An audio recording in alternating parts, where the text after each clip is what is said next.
En las sociedades rurales de antaño, las principales actividades económicas de la casa eran las relacionadas con las labores agrícolas y ganaderas. En Asturias, la economía de subsistencia obligaba también a realizar diversas labores de transformación de las materias primas proporcionadas por los animales y el campo. Las familias rurales trabajaban la tierra y criaban el ganado, pero también realizaban un sinfín de trabajos paralelos que completaban el sustento. Entre artesanías y actividades domésticas, aún hoy es posible encontrar en las aldeas ejemplos de estas labores secundarias, que la modernización y el progreso han abocado a una pronta desaparición. Siguen siendo, sin embargo, muestras simbólicas de cómo se desarrollaba en otro tiempo la vida rural.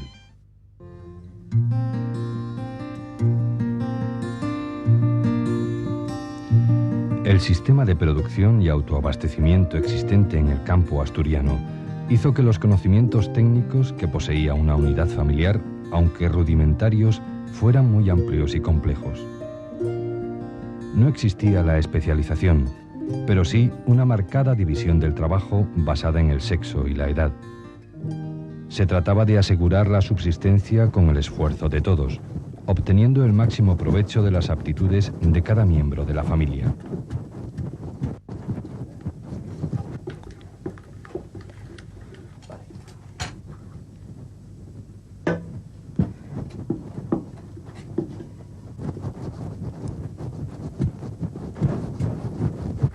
Surgen así ocupaciones domésticas nacidas de la austeridad y penuria económica de una época y de las necesidades de cada momento en la casería.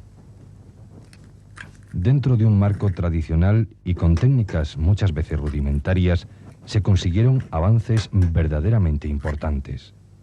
La alimentación era parca e insuficiente, fundamentada en una dieta monótona. El campesino, acuciado por la necesidad de satisfacer sus necesidades vitales y alimenticias, hubo de suplir con su trabajo y con su ingenio lo que la naturaleza escatimaba o negaba. Las extremadas condiciones de existencia de los campesinos venían determinadas por la limitación de recursos y de horizontes de la vida rural. Pero a veces la rutina y la sobriedad en la alimentación se olvidaban momentáneamente con la preparación de lo que era entonces ejemplo de la más rústica repostería.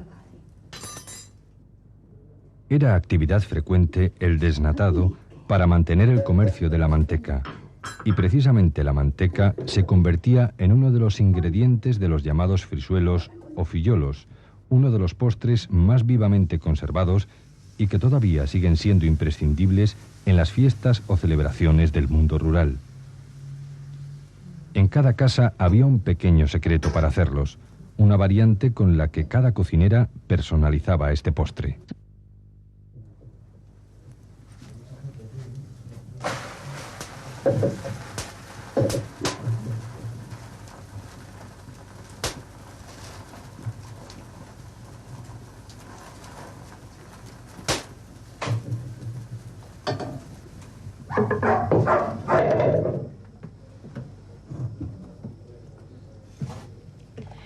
En otro rincón de la vivienda, esta mujer se dedica a elaborar la manteca.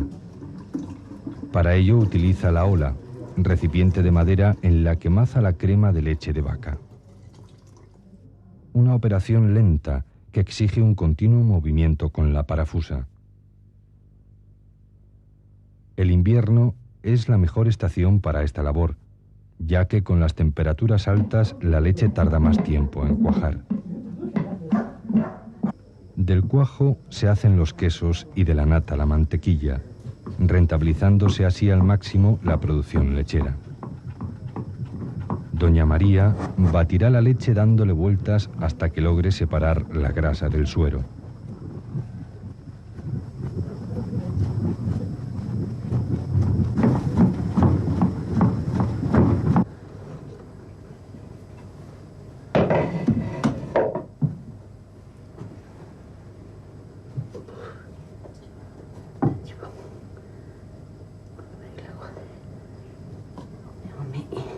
más tarde en el arameño le dará forma ovoide. Es lo que se llama hacer la baluga. Esta irá endureciéndose lentamente. De vez en cuando, la mujer verterá agua fría para espesarla poco a poco, al tiempo que la hace girar sobre sí misma. Teniendo en cuenta la frugalidad cotidiana en los comportamientos alimenticios de otros tiempos, este tipo de productos caseros completaban la dieta y eran especialmente apreciados por los miembros de la familia.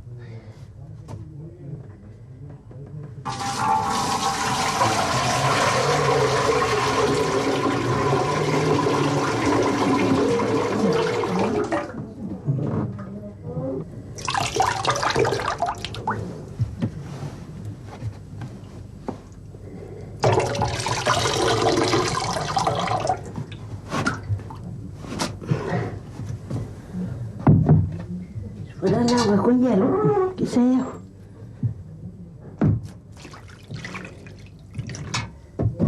Ponle por encima, ponle por arriba.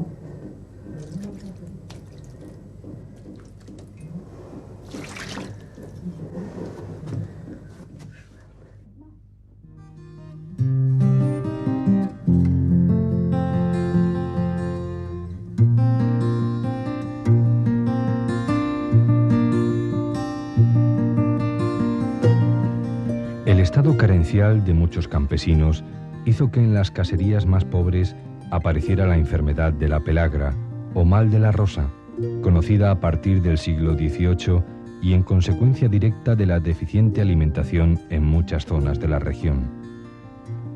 Estrabón afirmó que ya en la Asturias prerromana sus habitantes tenían problemas de escasez en la comida. Siglos más tarde, Feijoo seguiría insistiendo en este hecho, dejando constancia de la precariedad nutricional que afectaba a muchos asturianos.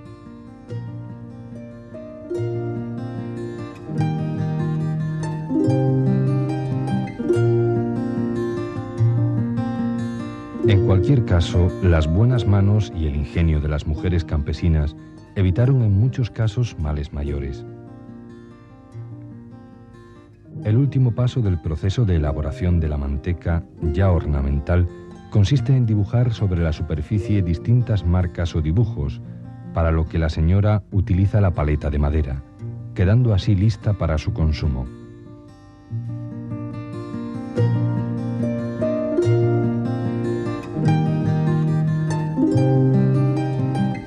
Los recipientes donde se maza o bate la leche de vaca para hacer la manteca eran de muy diversa forma y volumen, según las necesidades de cada casería. Las más numerosas eran las torneadas o duelas y consistían en un cubo, normalmente más estrecho por arriba que por abajo, en cuyo interior va el palo o la parafusa.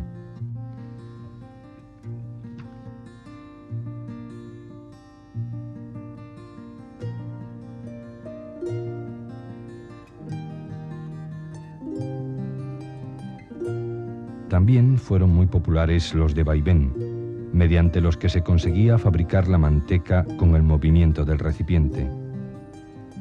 Este fue el sistema más antiguo e incluso se realizaba con odres de piel de cabra.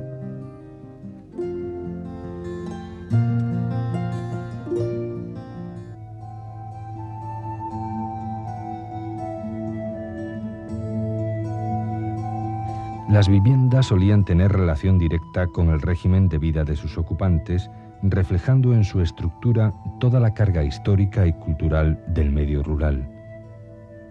Dependiendo de la capacidad económica de la casería, era mayor o menor el número de espacios en la casa. Los materiales empleados condicionaban en gran parte las formas, ya que la economía tradicional obligaba a utilizar los recursos más accesibles y baratos. Y ello no solo en lo relativo a la construcción.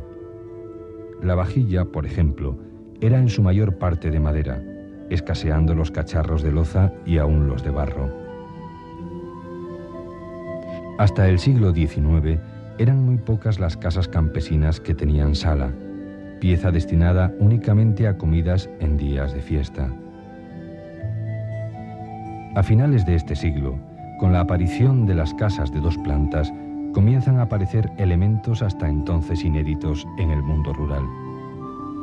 Las alacenas, las camas con los colchones de jergón de hojas de maíz, los baúles donde se guardan las ropas de vestir, son parte del nuevo mobiliario que poco a poco iría incorporándose al mundo rural, rompiendo con siglos de atraso y estrecheces.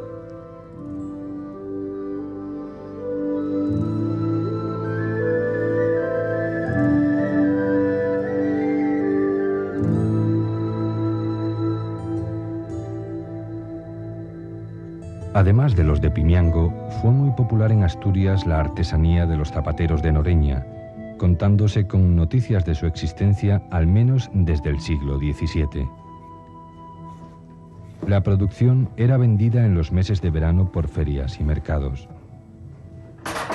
En cualquier caso, no en todas las partes de Asturias, la capacidad económica del campesino permitía adquirir zapatos.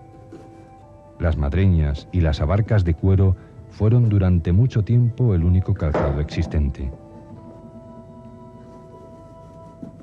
Fue, por lo tanto, esta actividad uno de los más claros exponentes de la mejoría en la calidad de vida del mundo rural. El gremio ambulante llegó a tener una jerga llamada mansolea, y solo se establecieron en las capitales de los concejos al llegar la segunda mitad del siglo XIX. Los zapateros utilizaron, además de la máquina de coser para pespuntear, la bigornia, martillos, agujas y cuchillas para el cuero.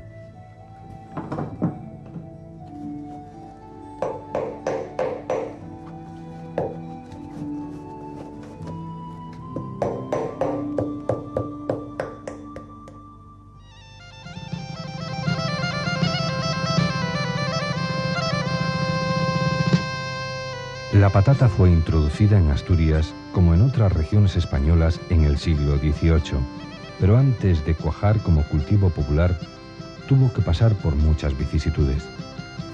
En 1802, Martínez Marina todavía se refería a pequeñas plantaciones aisladas en el sector costero. En cualquier caso, tardó mucho en incorporarse plenamente al sistema de producción agraria.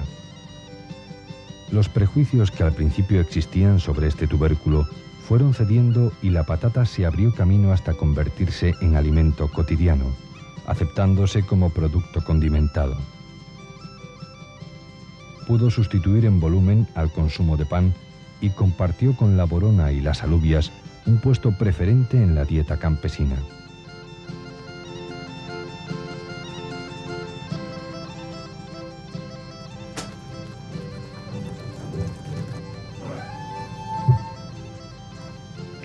En momentos de escasez de este tubérculo, cuando degeneró su cultivo por deficiencias de la simiente, el labrador tuvo que ingeniárselas con otras alternativas.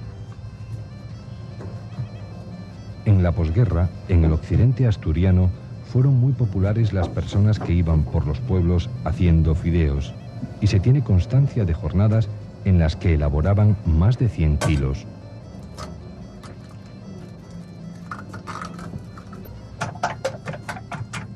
Fue este un eficaz sustituto alimenticio de la mermada cosecha de patatas y sirvió para demostrar una vez más la capacidad de adaptación del campesino a las circunstancias de cada momento.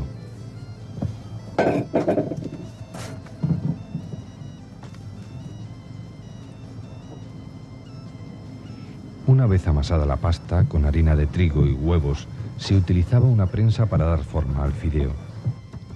El artilugio se encargaba a los herreros de la zona y el artesano lo transportaba de una casería a otra cuando le solicitaban el trabajo.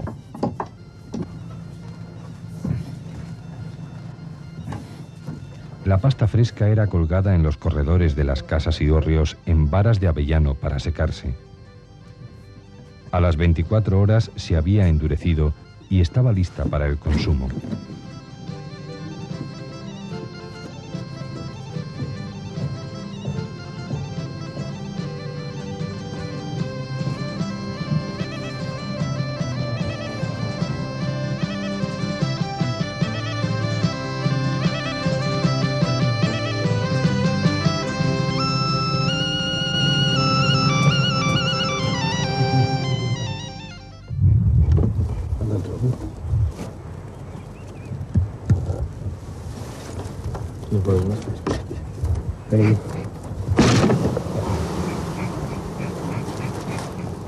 La explotación de colmenas tuvo en toda Asturias Occidental un notable desarrollo. Es en este terreno donde se encuentra una flora melífera muy rica, en la que predomina el brezo.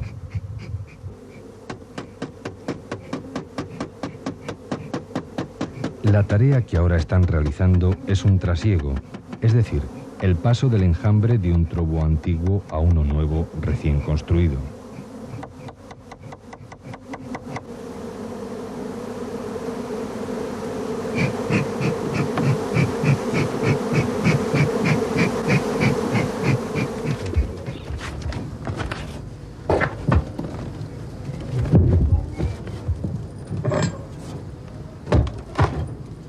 Horas antes, el campesino construyó el truébano en un proceso que llegó a ser muy común entre los apicultores.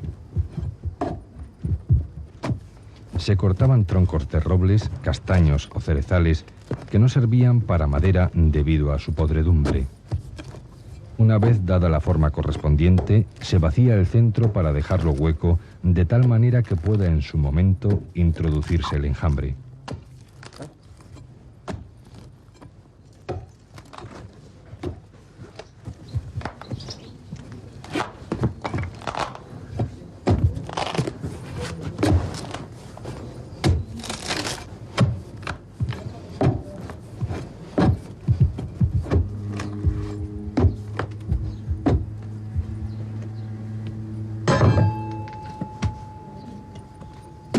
Ángel quita la corteza con el hacha, en otro paso más de la confección de la colmena.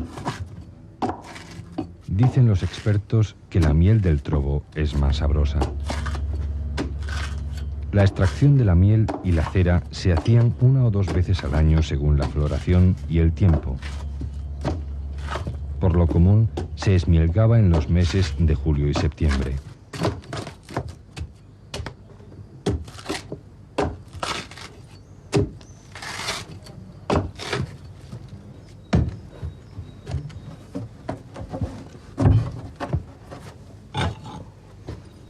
Con el tarabelo se hacen los agujeros para introducir los palos que aguantarán las ceras y panales. El montaje, por lo tanto, está prácticamente finalizado y en los fustes las abejas podrán asentar la miel llegado el momento. Esta labor artesanal, la de la construcción de los truébanos, a la que se dedican muchos agricultores, constituía un exponente más del aprovechamiento de los recursos naturales en una auténtica demostración de adaptación al medio.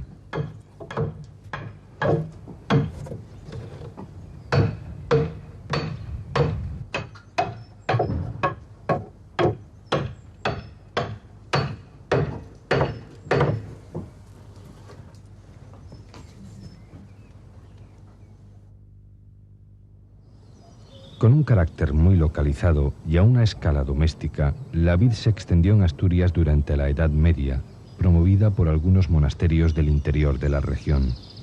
El número de hectáreas plantadas nunca fue muy grande, debido a las malas condiciones naturales de la zona.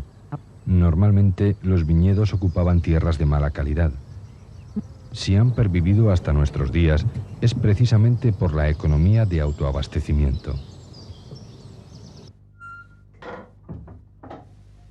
Por influjo, tal vez, de la vecina Galicia, en el occidente de Asturias se suele destilar a partir de los ollejos de la uva un aguardiente blanco, cuyo delicado proceso de elaboración lo hacía muy apreciado.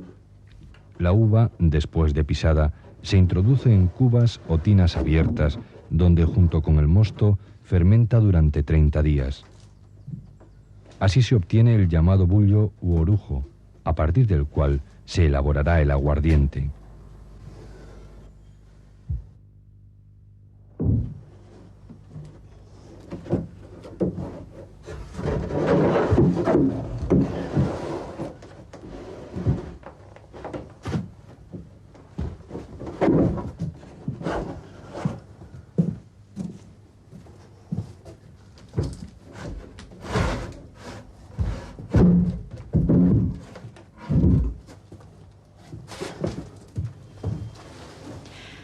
Hasta hace unos años era una fabricación doméstica habitual en casi todas las casas. En el duerno o baño, para salar la carne de cerdo o para pisar la uva, se almacenaba la magalla. Desde aquí, Guillermo la transportará al lagar para poder prensarla. El arcaico método de elaboración del aguardiente del país hace pensar en el secular atraso y en la carencia de medios económicos que padeció la zona.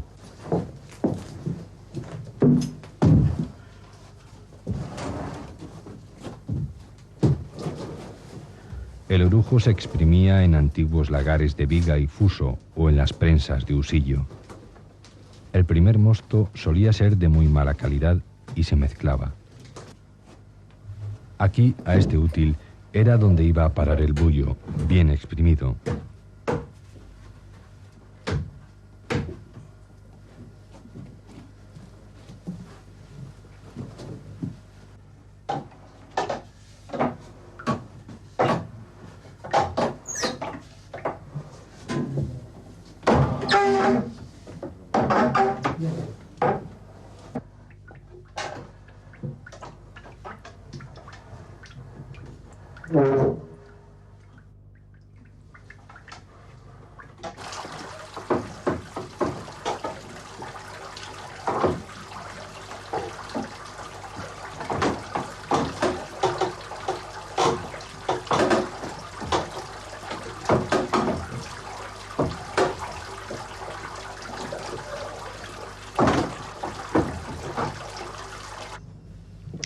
El artilugio empleado para destilar era la alquitara, que a menudo compartían varios vecinos de un pueblo.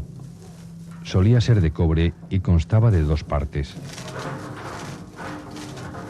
El pote, que también podía ser de hierro fundido, y el capucho, que hacía circular agua fría para que el vapor del orujo se condensase en la copa.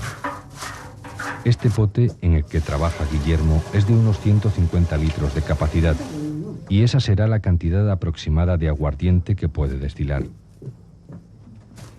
A comienzos del siglo XX también se introdujeron en la zona alambiques de serpentín, aunque solo eran utilizados por las caserías más ricas.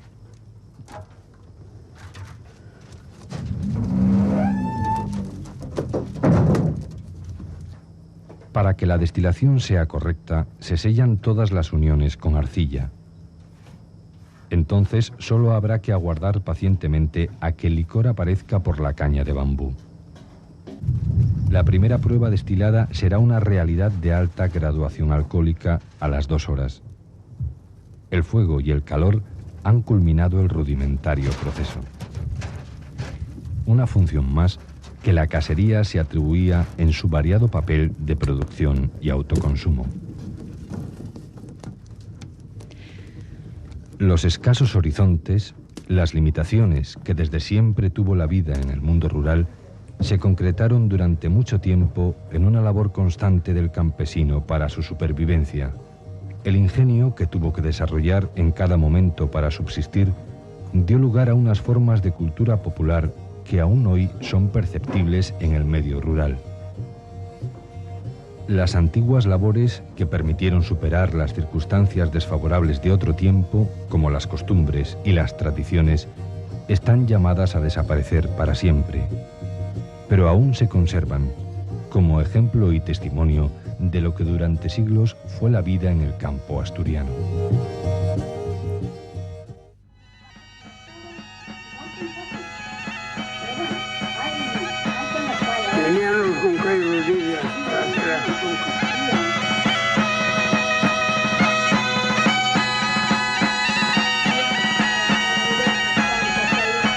La lareira, o el llar, ha sido para nuestros abuelos algo más que la cocina primitiva donde se preparaban los alimentos. Era el lugar preferido de la casa, el principal habitáculo en el que transcurría buena parte de la vida familiar. Alrededor del fuego se contaban historias, se rememoraban tradiciones y se transmitían vivencias de generación en generación. Un ritmo de vida que el desarrollo ha extinguido.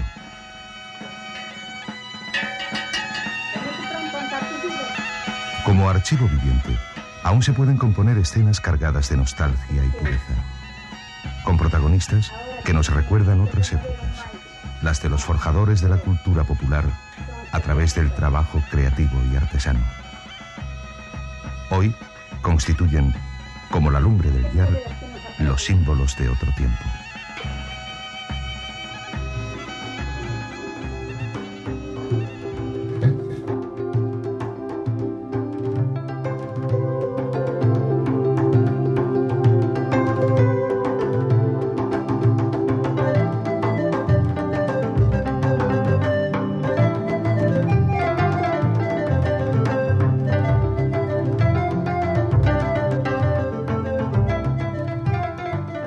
El llamado País de los Cunqueiros, formado por los pueblos de El Corralín y Tablado, en el concejo de Degaña, y El Bao y Cisterna, en el de Ibias, aglutinaba a la mayor parte de los artesanos de la madera torneada.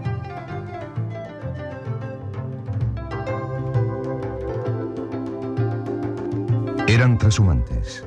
Abandonaban las montañas asturianas durante el invierno y se dirigían a otros lugares de la geografía española, principalmente a Extremadura, León y Andalucía, donde vendían también sus fabricados de madera.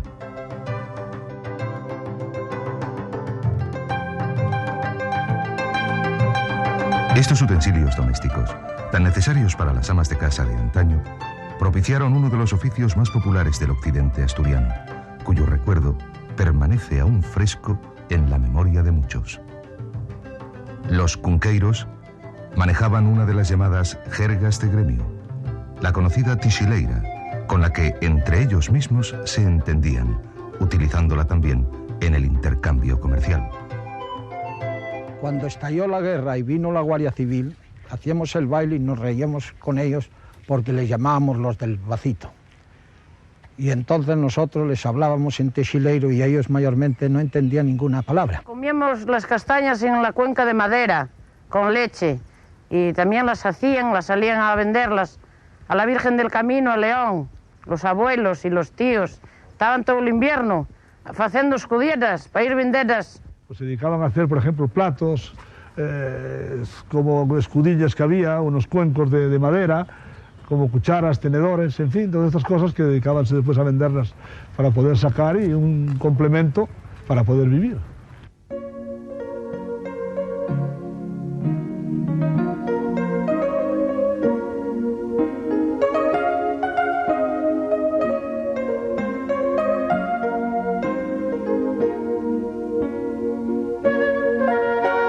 El abundante desarrollo de las especies arbóreas en Asturias ha facilitado desde siempre el aprovechamiento de los recursos forestales como uno de los elementos fundamentales en la vida rural. La madera ha estado siempre cercana y asequible al campesino, que la ha sabido trabajar con esmero e imaginación. Esto es un árbol de abedul. Se abre, se sacan dos partes. Es una madera, vale cualquier madera, pero es una madera muy suave. Se sacan dos partes que son estas.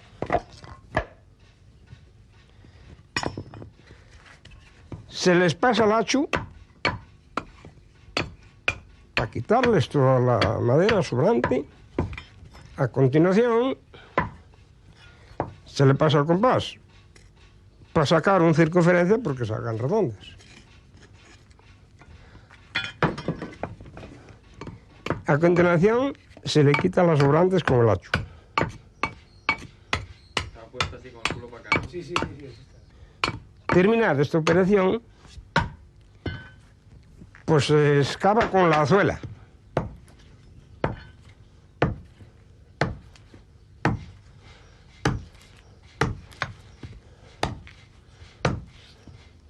Y ya está el asunto preparado y listo para meter al torno.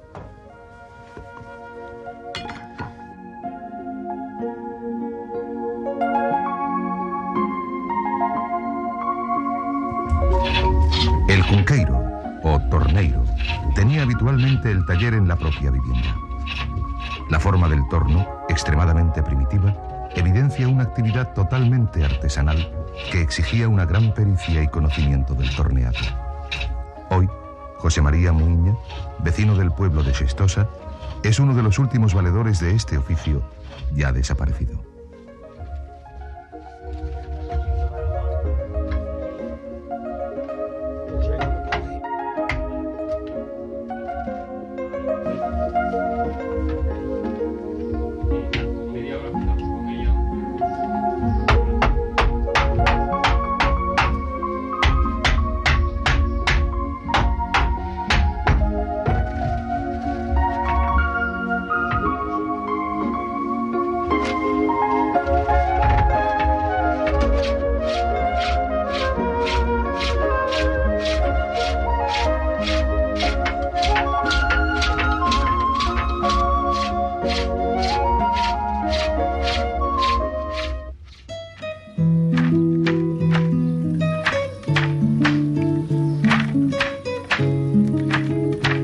producción textil tuvo en la zona suroccidental asturiana una enorme utilidad doméstica, fundamentada en las materias primas que le eran más familiares al campesino, como el lino y la lana.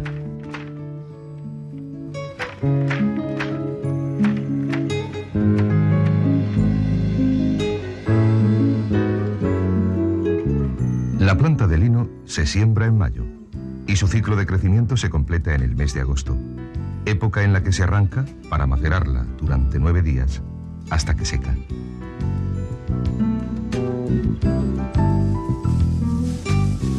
Esta operación siempre la hacen las mujeres de la casa, al igual que la de pasarlo al filandón.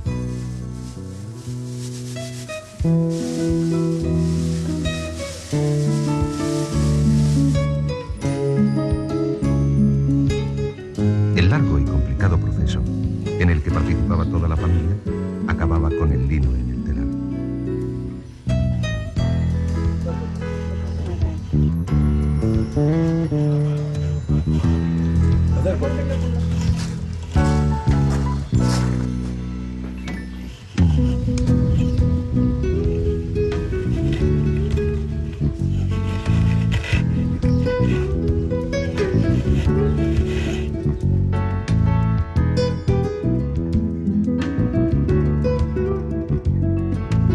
Hace 37 años que el pueblo de Salime está cubierto por las aguas. Las antiguas casas sumergidas bajo el pantano conocieron prácticas y usos artesanales, exponentes de la cultura popular de la zona.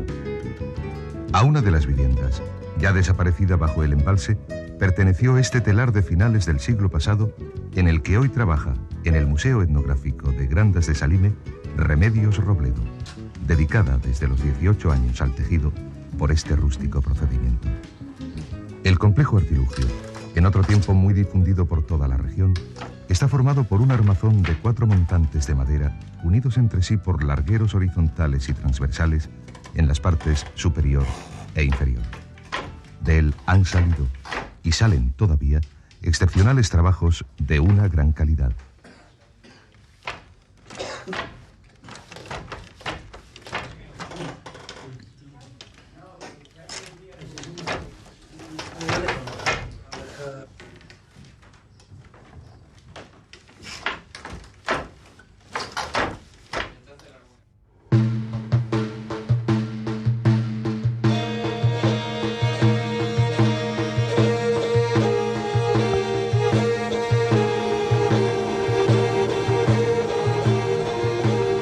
Al abrigo de la modesta economía de la zona rural, fueron surgiendo actividades de gran utilidad para el trabajo en el campo. La producción agrícola constituía casi el único recurso económico de la población. El cultivo de cereales, trigo, maíz, centeno, cobró una gran importancia y, lógicamente, la molienda era indispensable en la vida cotidiana.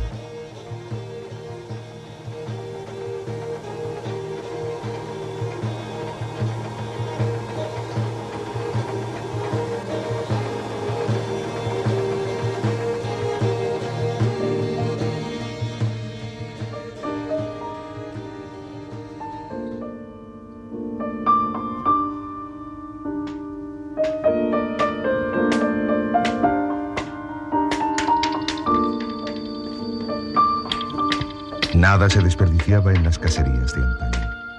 La elaboración de sogas o cuerdas, a partir del aprovechamiento de pelos de animales como el caballo, el cerdo o la vaca, dio origen al oficio de cordeleiro o soguetero, del que solo queda el recuerdo en la memoria de este hombre, Manuel Cordero, hoy jubilado. Comenzó a los 7 años a elaborar las cuerdas por los pueblos y aldeas de los Oscos, con una técnica tan secular como sencilla y efectiva. El último cordeleiro, que hoy tiene 83 años, disfruta todavía haciendo alguna manufactura para sus vecinos por este arcaico método. La dureza y perfección de los nudos es equiparable a los derivados en la actualidad de los modernos procesos industriales.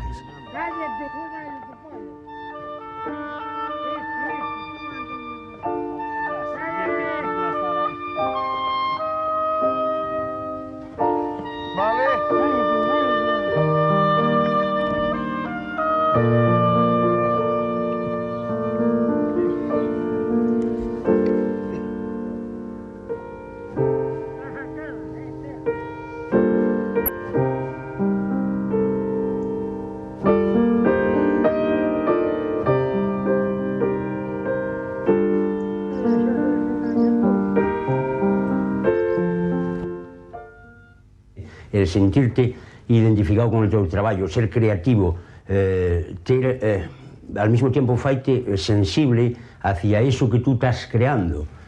Comparábacho tamén con a cadena de montaje, que claro, pues lo único que pode faer é embrutecer, non por isto podes prescindir desa xente que está traballando nunha cadena de montajes.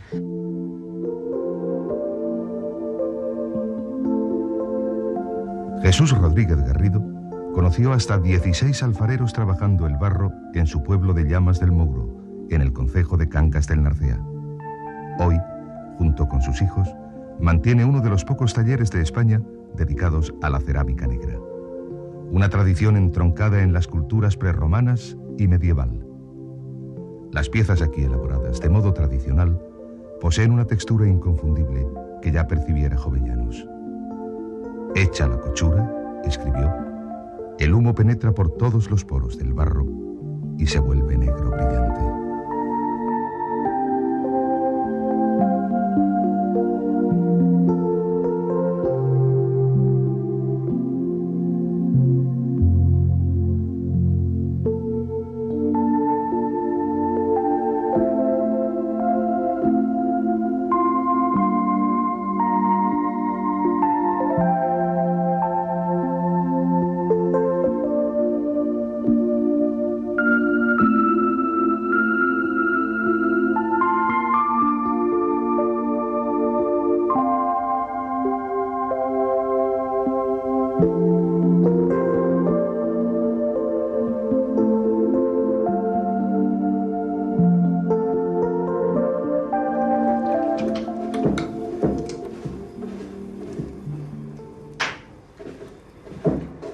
Bueno, empecé con mi padre a la edad de los 7 años y sigo, todavía tengo cumplido 77, sigo trabajando como siempre. Él me ayudó muchísimo y nos enseñó a todos los hermanos a este oficio, pero esto no gusta. A mí tampoco me gustaba, pero fui sosteniéndolo y ahora pues los hijos y los nietos siguen la tradición. Esto da muchísimo trabajo queriendo sacar algo en limpio, pero ahora estoy muy contento porque los hijos les gusta y los nietos van saliendo y también van aprendiendo poco a poco, porque esto se necesita mucho ejercicio. Yo les ayudo algo para el barro que se saca allá en el reguerón, y para traer el barro y para secarlo, para prepararlo, para amasarlo, y las leñas del monte que dan mucho trabajo. Y ahora pues estoy haciendo un cuenco.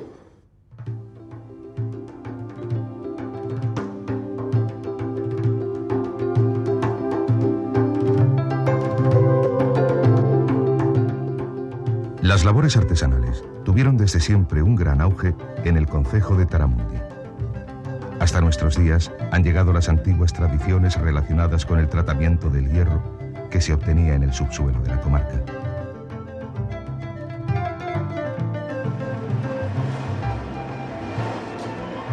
Fue en los siglos XVIII y XIX cuando alcanzó esta industria su máximo auge. En el catastro del Marqués de la Ensenada aparecen censados numerosos mazos y fraguas. Esta industria se desarrolló principalmente en las ferrerías, en las que, a través de un rudimentario proceso, se trabajaba el hierro para elaborar utensilios del campo. Los ferreiros, que asumían multitud de funciones, desde matarifes hasta afiladores, gozaban de una desahogada posición económica y prestigio social.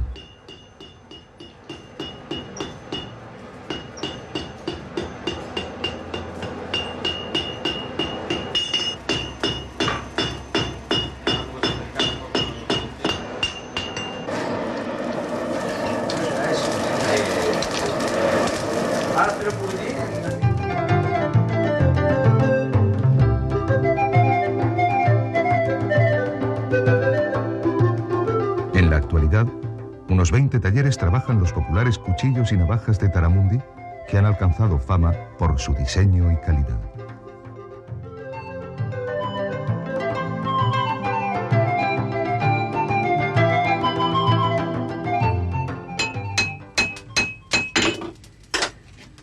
Este es el principio de la hoja, que llegará a ser una navaja como estas.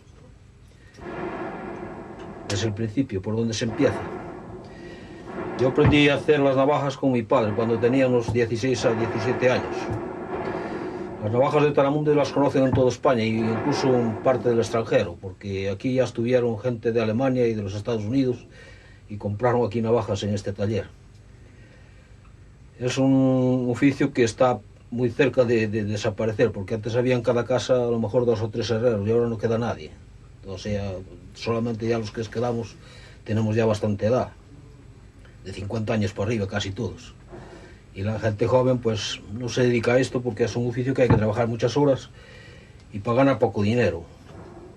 Porque si trabajamos 8 horas en esto no se saca jornada ninguna.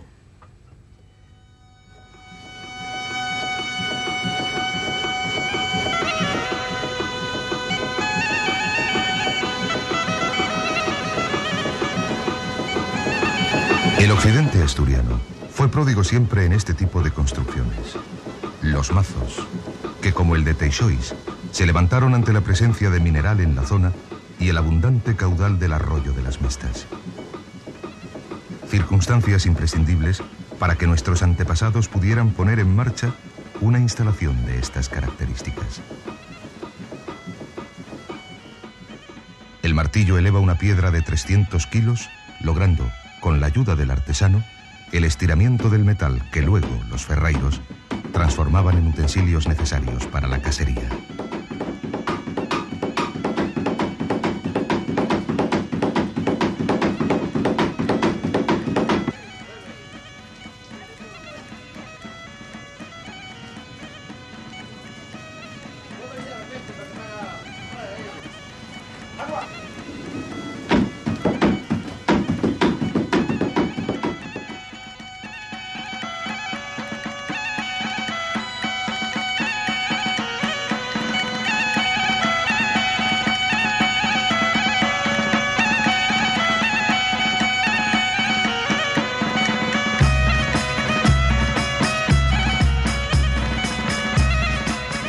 Aire, agua, tierra y fuego se fundían en la fragua.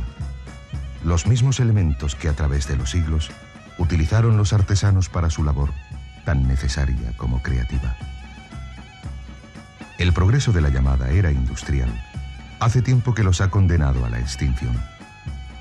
Pero por encima de todo, queda el legado cultural que ha llegado a nuestros días como crónica y archivo de la historia y tradiciones de un pueblo.